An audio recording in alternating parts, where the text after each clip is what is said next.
Greetings, mortal. Are you ready to die? It's Hexen time.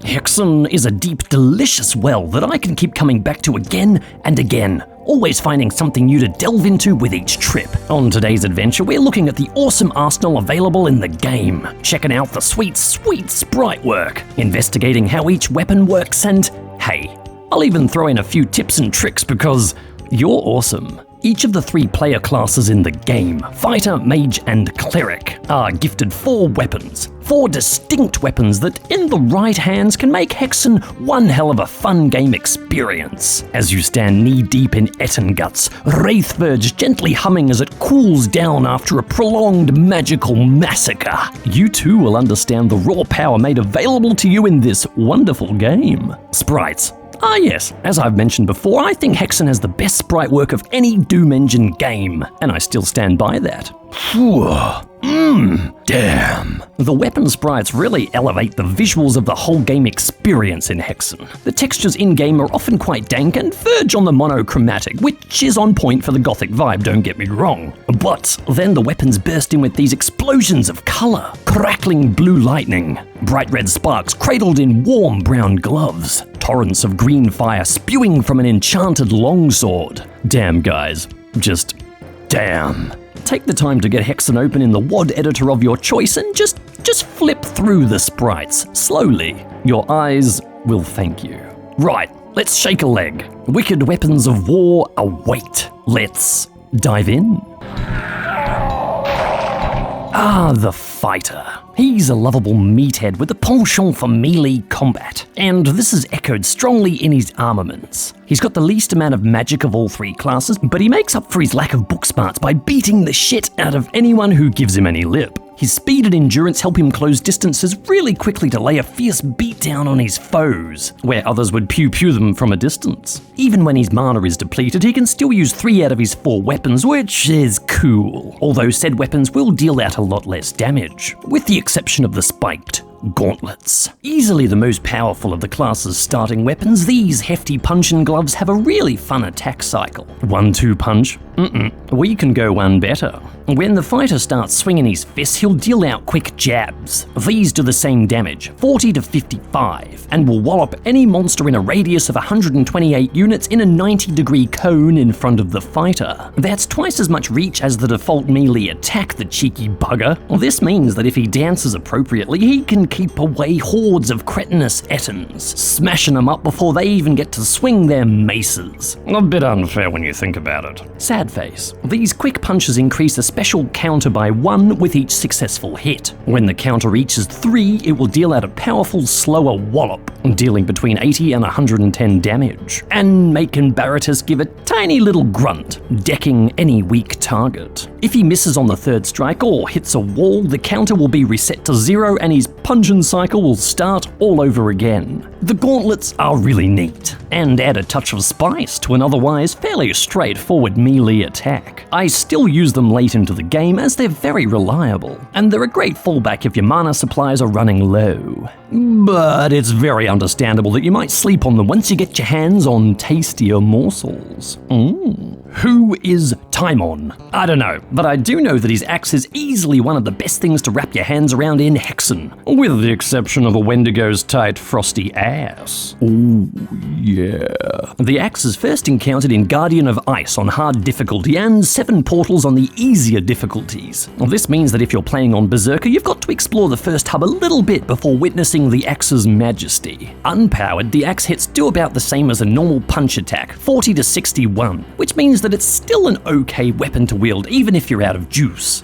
But if you have a stack of blue mana blobs stuffed in your pockets, the magic will be absorbed into the worn metal of the axe, wreathing its cutting edge in a corona of crackling blue energy, sending out devastating attacks with each swing dealing 80 to 122 damage. 2 hits will easily take down an Etten and its action is nice and quick. So though in any fighter playthrough I main this weapon more than anything else. Its speed and damage make it tied with the Firestorm as the weapon with the highest DPS of any non-ultimate weapon. Considering it's a second tier armament, that's nice. Each hit uses up 2 blue mana, which puts it in the middle of the other class's number 2 weapons in terms of ammo consumption. Fear not though. Mana won't be used unless a successful attack is made upon an enemy. Hitting a wall will not use up ammo. Just when you thought the fighter was only an up-close and personal kind of guy, the game drops the hammer of Retribution on ya. It's big, it's beefy, and it's great for making monsters explode. Regardless of difficulty, the hammer is first found in the Shadow Wood amid a sea of green goop, and it's especially devastating due to its combination of attacks. When powered up with green mana, it shoots out a flaming hammer projectile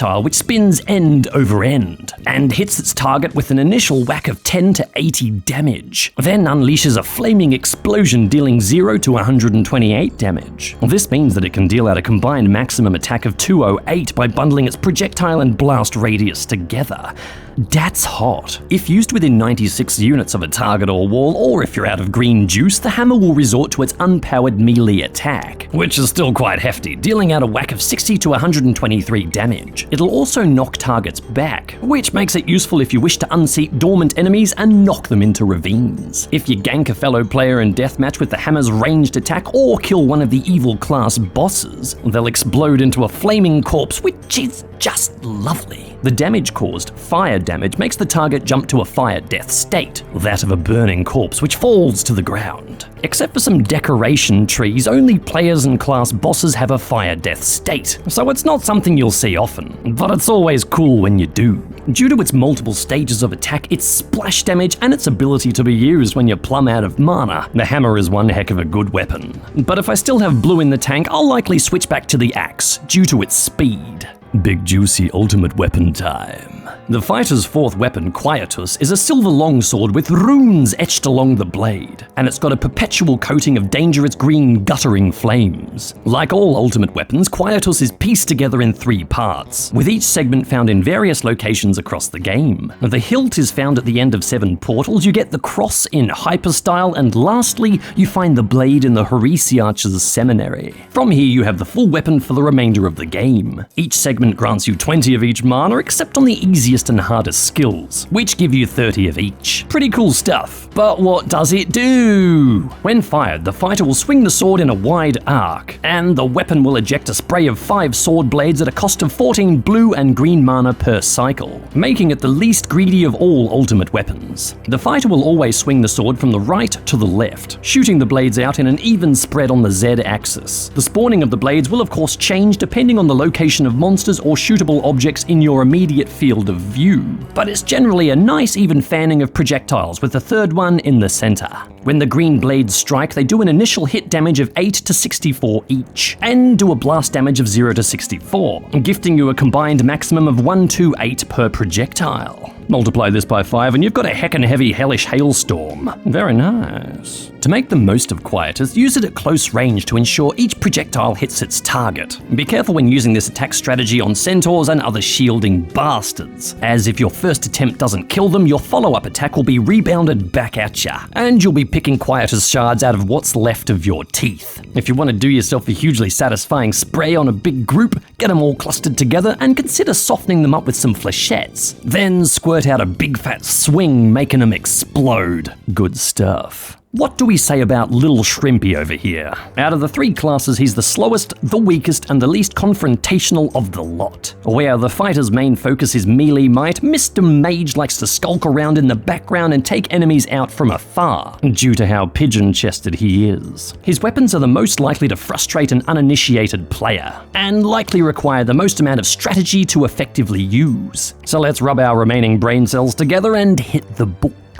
It's easy to see how some folks view this as the suckiest of the tier 1 weapons, but I for one don't agree. You just need to know how to use it effectively. When you slap down the fire button, the wand glows with a mysterious blue light and spits out a zap dealing 2 to 16 damage. Sounds a bit shitty? Well, let's consider its properties besides its damage. The attack has a Ripper property, which means that it can strike a target and carry on through to other targets behind it. As has been already stated by other people, it's a magical railgun. Pretty cool. Now, Keep that in your mind while we also consider that this zap can't be bounced back at you by reflective enemies, like centaurs and Harisi archers. That doesn't mean that the attack will ignore their invulnerable state when they shield, but you can fire with impunity, which can't be said for other ranged weapons. You can lean on that fire button and pew pew forever, and eventually you'll be victorious. Eventually. Obviously, the attack damage can't be too high, or the wand would be wildly overpowered, especially considering it's a tier 1 weapon. With all these elements grouped together, we get a picture as to how the mage needs to fight, from a distance and constantly on the move. One of the trickiest maps to pass through as the mage is Guardian of Steel because it's in the early game, it has tight corridors making escape difficult, and there's masses of centaurs. But that's when your auxiliary weapons come into play. Artifacts. Don't forget about your artifacts, guys. Psst, watch my artifact video. You may learn a thing or two. Wink. Many a time have I seen people bemoaning the mage in threads, totally forgetting that he has awesome timed grenades that he can set down to great effect.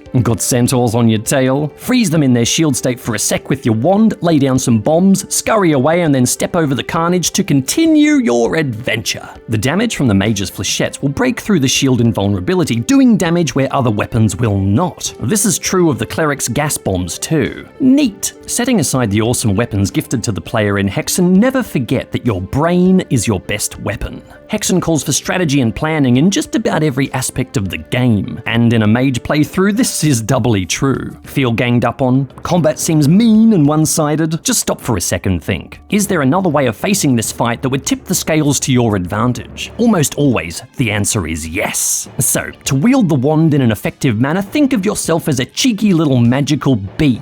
Buzz around when space is afforded to you and sting the enemy for a death via 1,000 zaps, laying down flechettes where you can. It's not quick, but it is very mage. The mage's tier 2 weapon is a magic scroll encrusted with ice. On hard, it's located in the Guardian of Fire and otherwise is found hanging out in 7 portals. When used, our magical chum raises his ringed fingers and sprays them like a boss. And he fires out a spray of 17 ice darts, using up 3 blue mana. I cannot express how awesome I find these attack sprites. I used to fire and then immediately hit the pause button to look at the hands during the attack. Now I can just use Slade to eyeball them, but it was like stumbling across something beautiful and secret.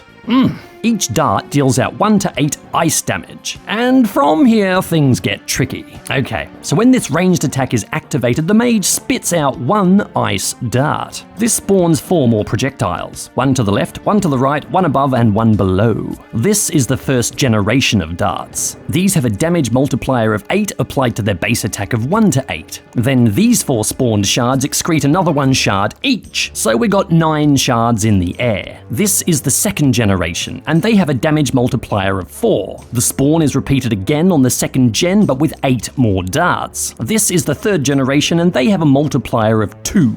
So there's a lot of mathematics flying through the air, which can make getting a precise idea of how much damage your attack will do just a little bit tricky. So I personally like to use this magic shotgun on a Freets for a little bit of skeet shooting, whereby they freeze and explode on the ground, or duck in close to a monster for a different kind of attack. What I said earlier about the mage keeping his distance can't be totally disregarded when talking about the Frost Shard's second attack. If the mage is within 64 units of a target, he won't fire the 17 darts, but will instead swap to a powerful touch attack, which deals 90 to 105 ice damage. The range of damage here is quite small, so you can rely on hitting heavily most of the time. True, you present yourself as an excellent target for an Ettin's Mace, but you can throw him in the deep freeze in 2 hits. Not bad at all, especially if you like to live dangerously and have plenty of health items on standby. Now, ice damage. What's that all about? When monsters are killed via ice damage, they'll jump to an ice death state, which presents them as a frozen corpse which can be smashed. These ice sculptures can be really annoying if you just want to press on, as they'll bung up corridors and stairs, but monsters won't target them. So you can use them to block oncoming armies of bad guys and either make an escape or take the time to rifle through your inventory to pick out something cheeky to throw at them. Or to heal. Most likely you'll be healing.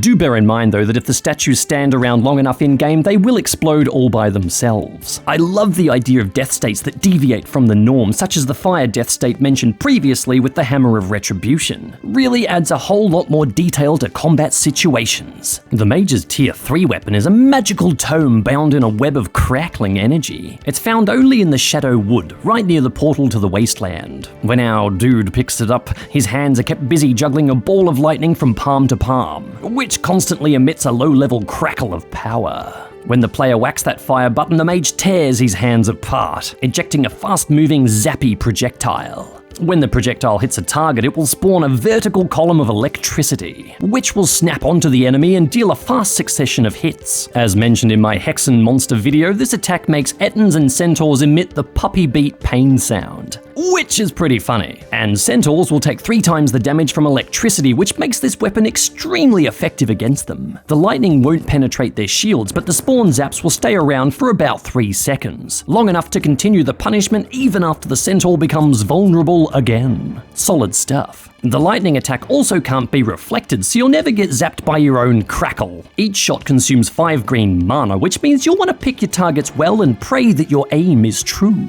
Unless you're flush with Craters of Might, in which case go hog wild. The initial projectile will dish out 8 to 64 damage on contact, and then the spawned column will nibble away at the target, doing constant jolts of 2 to 16 for the 3 seconds of its existence. Also, be mindful of where you attack bad guys. If they're flush against a wall, the attack will suddenly cease, as projectile plus wall equals attack death. Get your enemy in the open though, and he's toast. Ultimate Weapon, Mage Edition. Just like Quietus, Bloodscourge is pieced together from 3 segments, each found in 7 portals, Hyperstyle, and Heresiarch's Seminary. Once combined, the pieces form into a gnarled wooden staff topped with a spooky skull that has a perpetual well of red magic swirling around in the crystals set in the top. When fired, Bloodscourge gobbles up 15 blue and green mana, and it unleashes 3 spinning bladed fireballs that track onto enemies. These balls don't have the same ripper property assigned to the Sapphire Wand's attack, but the projectiles often won't be exhausted by simply hitting a bad guy. Instead, they'll damage the target and keep traveling, hitting those behind. Now, I find the damage dealt by the fireballs is pretty damn good. Scores of monsters will explode, especially if they're lined up, one after another. That's an awesome sight to behold. Normally, this extreme death state would occur due to a monster taking an excessive amount of damage. But in this case, the Bloodscourge missile has an extreme death flag in its properties, which will trigger monsters to jib if killed by the projectile regardless of damage dealt, if said monster has X death in its list of states. This is true for all the ultimate weapons, and it really helps to hammer home the idea that these are relics of great and terrible power. The fireball does a contact damage of 4 to 32 and has an accompanying blast damage of 0 to 80. During the fire sequence, there's also a very brief palette change that occurs to give the screen an orange tint, which then rapidly recedes. Really cool. This also happens when using Wraithverge, but not when using Quietus. Sad.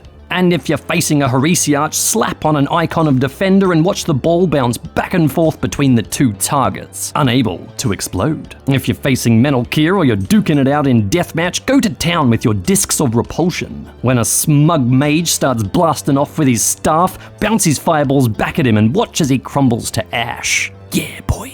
So yeah, a tricky weapon to use well, and I'll gladly admit that I've never really enjoyed it as much as the other ultimate weapons. I'll still use it sparingly, but most of my mage time will be focused on using the other 3 arcane armaments. Well, here he is, boys, Mr. Middle Ground, Little Lord Fence Sitter. A jack of all attributes, but a master of none. He's second in strength to the fighter and second in magic to the mage, but his weapons are, for the most part, friggin' awesome. Due to being considered the most rounded of classes, the Cleric has an arsenal possessing a blending of ranged and melee attacks. And when you get your hands on that ultimate weapon, even lowly Ettins will push their sunglasses down to admire your gothic Chad status. He's got flechettes that'll choke all and sundry with lingering gas clouds. Very rock and roll. If used aggressively, these clouds can make an absolute mockery of Heresiarches and Korax himself, as well as bitching up centaurs like nothing else. Don't forget the gas bombs. As the name and manual would suggest, this spiked club will produce extreme repentance in anyone you use it on, although it may be the player who feels the effects of this weapon the keenest due to how long it can take to kill an Etten compared to the fighter's gauntlets. Okay, I'm just regurgitating common complaints here. The weapon isn't that bad. In fact, it's pretty good for a starting weapon. It just seems crappy when compared to other arms. Consider its attack power combined with the deadliness of the Cleric's flechettes, and early game scraps won't seem so bad. Our dude's tier 1 bashin' stick will supply you with 100 swings per minute if you keep your arm constantly flailing,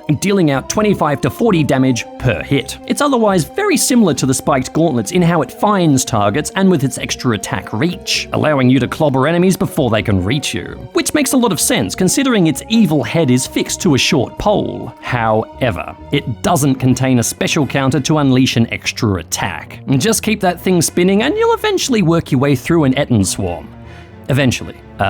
Finally, some good food. As a second tier weapon, the Serpent Staff is found in an out-of-the-way place on hard difficulty, Guardian of Steel, which is pretty mean as you have to hit some switches and wade through a whole lot of bad guys before you even get the weapon. Savage Raven, savage. On lower difficulties, it's found in 7 portals, as is Tradition, a much softer map in which to test this baby out. This weapon is rendered as a short staff covered in snakeskin with the odd sprinkling of silver spikes here and there. It's got a big old green eyeball on the end that will periodically wink when not being used, and a silver band bearing the mark of the Serpent Riders. Very cool. I love this weapon for all kinds of reasons. How it pumps out twin green acid blobs at a steady pace like a slow dual plasma gun, how sexy its sprites are, and how it can vampirically drain health from monsters if you get within melee range. A beautifully multifaceted weapon, Raven 8 and left no crumbs. When you slap the fire button, the staff will jerk down and spit out 2 projectiles that move in a horizontal wave, costing 1 blue mana per cycle. Ergo, each ball costs half a mana point, which is very, very nice indeed. Each venom shot does 5 to 40 damage, which is a fairly wide range, but I've found that on average an Etten will go down with 3 or 4 hits from both projectiles, which, if you're holding down that fire button, is no time at all. This is an extremely reliable weapon that will gank Afrits, serpents, just about anyone really. The only time it starts to fall apart is when used on centaurs or any other reflective rude boys. When bounced, your venom balls will float back at you and taint your screen with a green hue, and you'll take part of the normal damage immediately while the rest will be dealt to you over a period, giving the impression that you've been poisoned. This is also true with how Serpent Staff damage is dealt from other players in Deathmatch. This poisoning sequence is not cast upon monsters though. They take the full normal damage, as I suppose it would weaken the staff too much otherwise. But if centaurs cross your path, reach for the flechettes. The vampiric drain will occur if the Cleric is within 96 units of a target, and it'll start sucking the life out of your victim at a value of 20 to 25 per suck. 1/8 of this damage is then gifted to the player as health. So if you move well and have your suck game on point, you can move, suck, and keep your health at a very respectable level. The 3rd tier armament for the Cleric is not a weapon in the traditional sense, but a spell. A holy spell, I suppose, considering his occupation. It resembles a grey cross with its top portion adorned with a perpetual fire. When equipped, our special church boy raises his gloves to see that they have a coating of holy flames. Very nice. Things get even nicer when you attack as he opens his palms in an almost apologetic shrug. Sparks fly and his targets get roasted. What's not to like? Our dude picks it up near the hub exit in Shadowwood if he falls down a hole in the upstairs area. Now, the attack. There's a few different stages of damage going on here. First, the ultra-fast flame projectile. This has a damage range of 8 to 64. Then comes a secondary explosion of 0 to 128 damage. So, this first attack stage can have a maximum damage output of 192. Pretty hefty.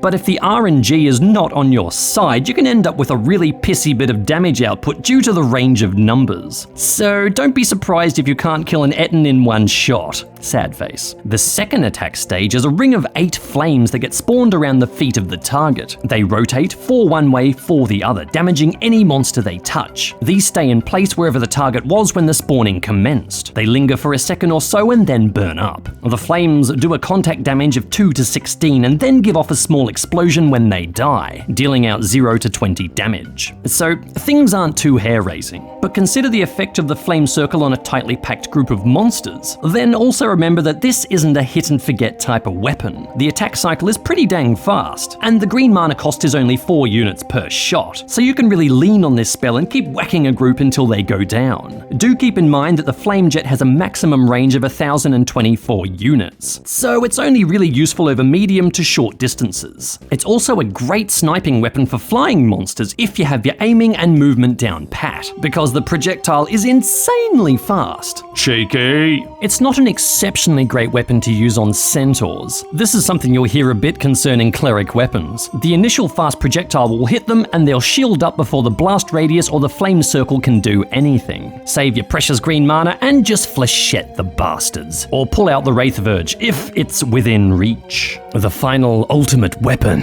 And ooh, it's nice. As is tradition, this death stick comes in 3 parts: the shaft, the cross, and the arc. These are found in the same general areas as the other ultimate weapons. When it gets glued together, it rests in our hero's hands. A deadly, ghostly room sweeper bedecked in grey, yellow, and red. It's easily my favorite looking weapon in Hexen. It's so gothic and ominous with its big red gem, and I adore how it illuminates when it fires. Although I do feel it should emit like a low-level hum when it's active, giving just a hint of its potential power, because boy is it powerful. Careful with your shots though. This weapon is an absolute ammo guzzler, consuming 18 green and blue mana with each shot. But considering its power, they could have easily upped the consumption to 20 and it would still be beastly. Considered by many to be a Hexen BFG, it's just about as effective as Doom's big silver monster fucker-upper, although its damage is dealt slowly. And not by big green whooshes, but via your own private ghost army which tears your enemies to shreds. When fired, Wraithverge does a sexy palette swap, this time to a widescreen tint. And it ejects a big ball of spectral energy which explodes upon impact, passing around a big box of fuck you to anyone in the vicinity. The ball does 4 to 32 damage on contact, and it spawns 4 spirits that are evenly spaced in 45-degree increments. When spawned, the spirits acquire a bunch of flags to complement their existing properties if a tracer target is transferred. Their clipping gets disabled, they get skull fly set so they can charge at enemies like a lost soul in Doom, and their missile flag is unset. This means that they can move through walls like an actual ghost. Bloody marvelous. As well as these gifted properties, the Wraithverge ghosts naturally have these flags. Ripper, which lets them penetrate multiple targets. They will always jib monsters on death if they have an X-death state. They're seekers, so they'll snake their way around to locate targets. And most importantly of all, they can attack invulnerable monsters. Booyah, suck it down, centaurs, you greasy bastards. I am the captain now. The ghosts do a naughty scratch of 12 damage, which doesn't sound like much, but just look at what it can do to an army of monsters. Brutal! This damage is reduced to 3 for big boss monsters and other players, so as to not steamroll them unfairly,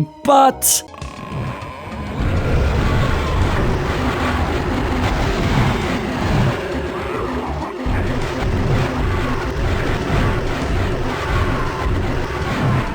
evil. Absolutely evil. Be on your guard if someone uses discs of repulsion on you. If they bounce away your ghosts, you'll be the next target. Speaking of which, this is an awesomely mean way of taking out Traductus. If he ever gets his shit together and fires at you, just repulse his spooks and he'll be torn to bits. Poor guy just can't catch a break. The ghosts have 2 custom chase actions, See Holy Seek and Holy Check Scream. Holy Seek gets the ghost chasing an enemy if it has a tracer target. It'll pursue any critter if it's within its field of accessibility, which gets set when the ghost spawns. If it loses its tracer target, it'll revert back to a missile state, and it'll lose its ghostly no-clip properties and won't do a lost soul charge. Boo. Each time it seeks, the spirit loses 1 health. If it loses all its health, it will flop down towards the ground and expire. Holy Check Scream runs through the same processes as Holy Seek, but it also plays a spooky screamin' sound. So, quite a fun, complex, beastie sex on toast. And that's the weapons from Hexen. Dang, I love them so much. There's such variety available for each class. A fine blending of arms for you to do battle with in the dark and oppressive world of Kronos. Solid gold stuff. I hope this video has been diverting and interesting, and I surely hope that some of this info may help folks to understand how best to wield these wonderful weapons of war and to have great fun while doing so. Thanks for watching.